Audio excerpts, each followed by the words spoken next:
Sir, I shall deal with the question straightway. So far as permanent or temporary workers are concerned, the provision specifies the period of service, and it has been further defined that many days of service constitute continuous service for a year. About what action will be taken against the employer if he fails to implement the provisions of the law. The law has made provision. Compensation is a legal obligation and it can be enforced. Sir, I have not to add very much to what I said at the outset. I find that the reactions to the proposed legislation proceed from two different and opposite angles, and if I may submit, the two extreme views put forward are based on some kind of misunderstanding or imperfect understanding of the aims of this legislation and the ends which are sought to be achieved through. They are limited aims. They are twofold aims.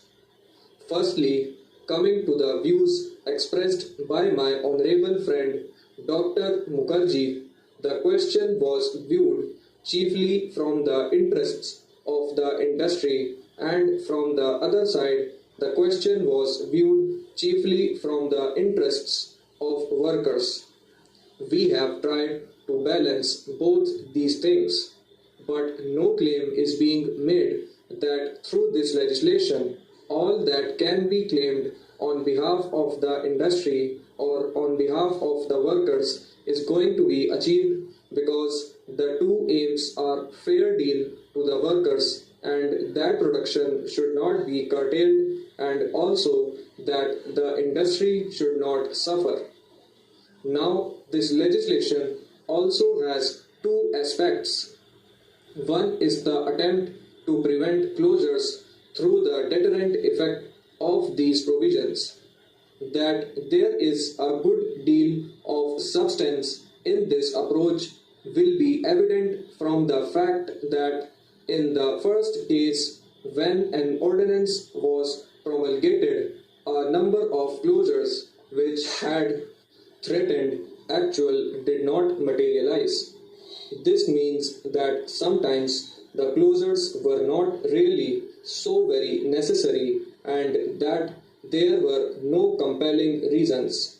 There may be some consideration of avoidance of a little loss in time when there is depression, when one can do without additional production and things like that. The limited interest of a particular individual employer and not the larger national interest concerning production or the interest of the employees may perhaps be the consideration. In these cases, this legislation has a salutary effect.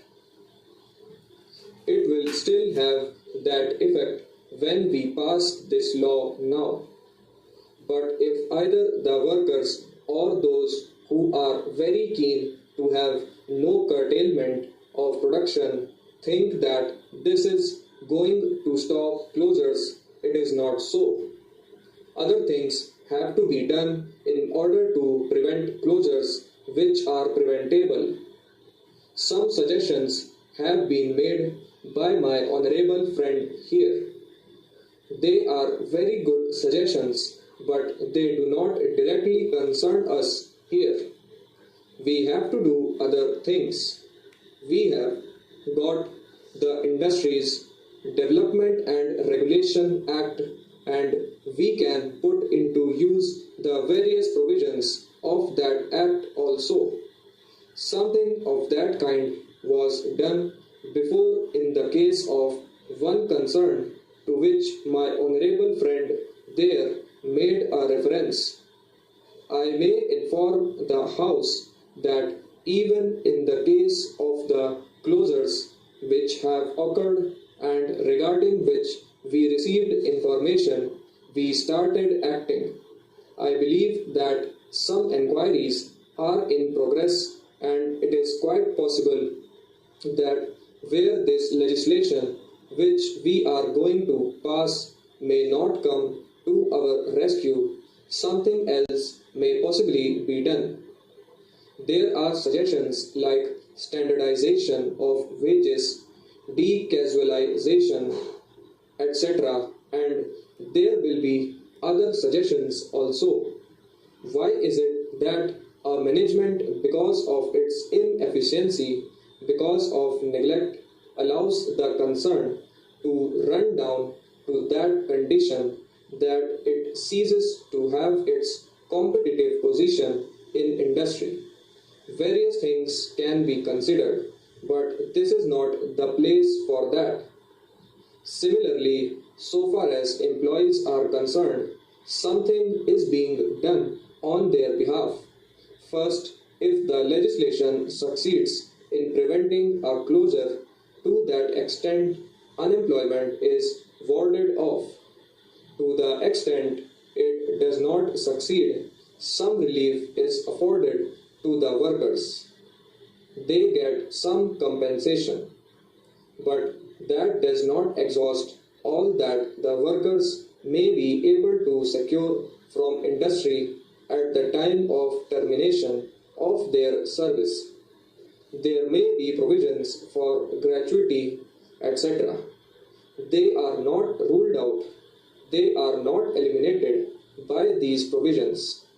Therefore, the scope of this legislation does not cover fully either the ground of continued production and of averting unemployment, or in the case of unemployment, of what is going to be done for the employees.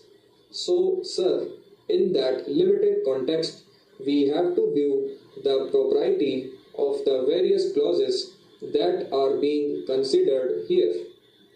Regarding some specific points made, it was urged that we have brought this bill at the fag end of the session, and therefore we are not giving enough time for consideration.